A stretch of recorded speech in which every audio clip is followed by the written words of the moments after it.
there's been a couple of things in related to my job that I wanted to get some advice on and dip into your expertise on it. Um, the first area, Tom, it relates to your league and the coach Kyle. And I talked to Craig last night, and he has created his number one power play already. And I imagine he's going to coach to win every game. So the other players, except for the top three or four, won't be on the power play. You know what I mean? That's just his number one power play. Yes, he has a number. We've done the same thing. Yeah, I did the same thing, and we have another number two power play, yeah. and we'll go with it and see if we're gonna make changes around because I have such a young team. They can model for the other players. They've done it before, So how soon and are we you use a doing power that? play that nobody else uses. So, How soon are you you know, doing that, Tom? Right now? did it. We did it. We had our first power play practice on Tuesday, and we'll go with that. There's two groups, and then we'll go with that for they play so many games, and then we'll have another group that's the number two power play. And by that time, maybe somebody on one of the other power plays can switch with someone on the first one because maybe they're better. Because we went with our veterans, right? Yeah, Like we are really young. 60% of our team is first year. yeah. So we need them to be able to see people that know how to do it properly. If the, have any of you guys, when if you've done that from the get-go, encountered some kickback from parents whose kids didn't get an opportunity? Yeah, but everybody's going to get an opportunity. No, no, I know in your case, but I'm just asking Hal and Peter in youth hockey there. Are kids, parents upset because their kids aren't getting the same ice time, really, especially critical ice time at a young age? Yeah, Most of parents are more, well, from at least from my experience, what I've noticed is parents are more upset with who their kid is playing with as opposed to the power play and that. They get themselves caught up in, oh, if they were only playing with player X, they could do this or that, or they'd be so much better. As opposed to just kind of letting the coach coach. Hell, Yeah, I've experienced that too. I have you, players actually come to me and go, I would prefer to play with that player because we play well together. And I go, I know, well, I don't have a spot for you with him, so you're her. So why don't you just go wait, sit on the bench and wait for a while? But Well, the how do they parent know one, that too? That's the only thing too. How do they know that they play well together if they don't play together? oh, maybe they played together last year or something like that. They just like Yeah. each other. Yeah. Yeah, it's So more like wanting to be with your buddy. Tom, yeah, when you pick lines, are you looking for people that complement each other?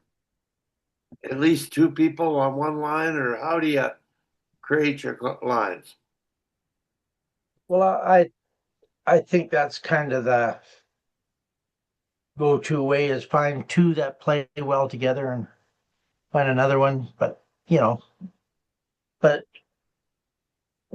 because we have to draft, I only got two players from last year on my team.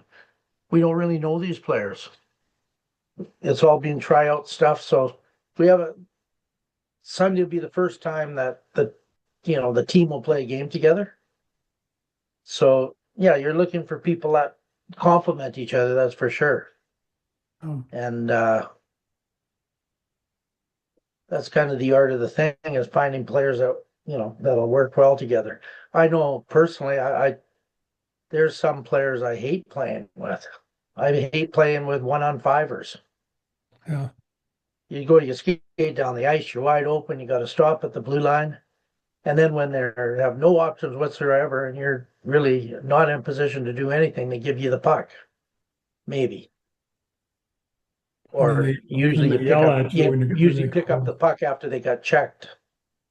So I hate playing with players like that. And I love playing with players that break because I'm kind of a passer. So you're hanging on the puck, you pull people to you, if nobody, everybody stands still. They kind of, it's hard to play with players like that. Tom, you were telling me the story of your team and the trying to get your combinations together. And in playing in Red Deer, you mentioned you plan to put your three best players together. Can I you put tell? the three veterans together, Yeah, and it totally changed the game because we were losing 4-0 and getting outshot really badly. And so I put them together, and all of a sudden we were the better team. And I think maybe the young players thought they had to pass to the older players all the time. I don't know, because the younger players played way better too. And really, the rest of the game was 1-1, and we got all kinds of chances. But Hmm. they move the puck and they kind of model how we want to play. Because most of these players that make it are 1-on-5ers. yeah. But is that a problem? Hell, most of the players who go on to the next level are 1-on-5ers. So at the next level, you get great individual skills, but not very good team skills. You see that as a problem, or it's just the reality of the game? Hmm. Well, I think it's reality, but it's our job to, because 1-on-5 doesn't eventually doesn't work. And other teams pick up on that real quick, and if it's in boys hockey, they're knocking them down pretty hard. Girls hockey, they just steer them outside. Um, so I guess that's why they hire us to fix that deal. And I mean, I can remember in high school we had a kid. I played on a line with a kid who intellectually he knew what offsides was, but when we started up ice, he was just gone. And by the time the puck got to the blue line, he was 2 strides in zone, offsides, and he go, oh yeah, he just drives you crazy. But when we didn't have enough players, we barely had enough to field 2 teams, and but I don't know. Tom's had more of this on the girls' side. The 1-on-5 that the girl that's a really good player that can kind of do coast to coast. Um, I think there's more of that on the girls' side than there is on the boys' side. I watched some boys hockey over the weekend. One was a game. These North American Hockey League teams all have what they call their prospects teams, and they play in the fall. These kids are all in high school playing, wherever they get these kids from. And frankly, it was terrible, terrible hockey, and it was pretty slow. There was a lot of guys trying to play 1-on-5. Nobody seemed to want to catch a pass, just bounce off their sticks. These are high school kids. These are juniors and seniors in high school, I guess. So then that was Saturday, and on Monday night I went and watched a higher level fall program, AAA U18, and I knew one of the kids. Well, I knew a kid in both of those sessions, and I'm going, wow, the speed was phenomenal, but it's all linear hockey. It's like all the way back to the way we used to play.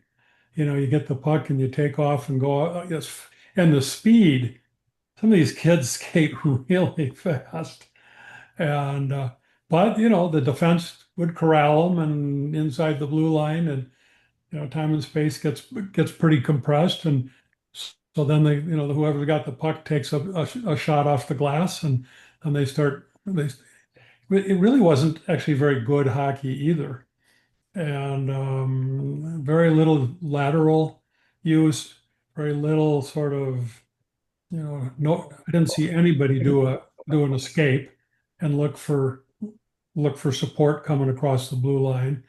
Um, and it looked to me the goalies, look good, but they're seeing the puck come from 35 feet, 40 feet. They're not very little stuff in front of the net.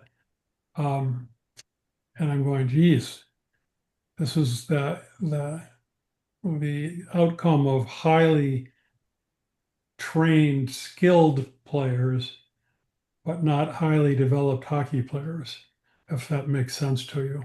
They're not, That's what they were saying at that conference I was at, that all this stuff going through pylons and all, individual, yeah, that players are they're not learning to get their head up. yeah. And, they think that's a real problem. This was at the conference in Stockholm. Oh, in Stockholm. Oh, yeah. Yeah, the World Championship, man. That's one of the things the NHL coaches were talking about. Yeah, well, they got some guys on their teams that do that. So, Yeah. I got to tell you a story about when you said about not knowing about offsides. So I coached a girl at college, and she was from Aklavik, right on the Arctic Circle, like almost in the Arctic Ocean, There's a couple of hundred people live there. oh, They had a rink in the middle of town, just no boards or anything like that.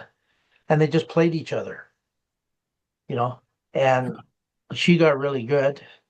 So she went to a town, her mom, they moved to a town south about whatever, and they had hockey. But what they had is just a big group, and they'd play, and the older kids would take a turn for a minute or two, and then the younger kids, and they didn't call anything. It was just, kind of controlled shinny, I guess. So she eventually, and she's very skilled.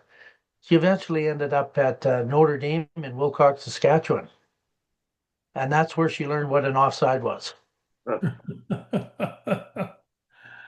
So I was talking to her at one of our practices, and she's got a really good shot, but she always wanted to deke the goalie. And I said to her, use your shot. You got a really good shot. You don't have to deke every time. She says, well, that's no fun. So I said, well, it's kind of fun for us if you score. So, Oh, that's funny. yeah. I, We Tom, had, I had a kid from North Minneapolis on a junior team that I go to the national championships out in New Jersey. His name was Melvin, but Melvin he had three separate IDs, a different last name on each one of them. But ah, and he wrote and he was an African American, and he probably still is. And so we get in this national championship game, and he was very skilled, very athletic. And he comes down the right side and he cuts to the middle, and he's slipping by one D, slipping by another, and he goes right by the net and off into the corner. And, and and then makes a pass or something, comes to the bench. I says, Melvin, what are you doing? He goes, Coach, I was in such a groove, I just didn't want to stop. I just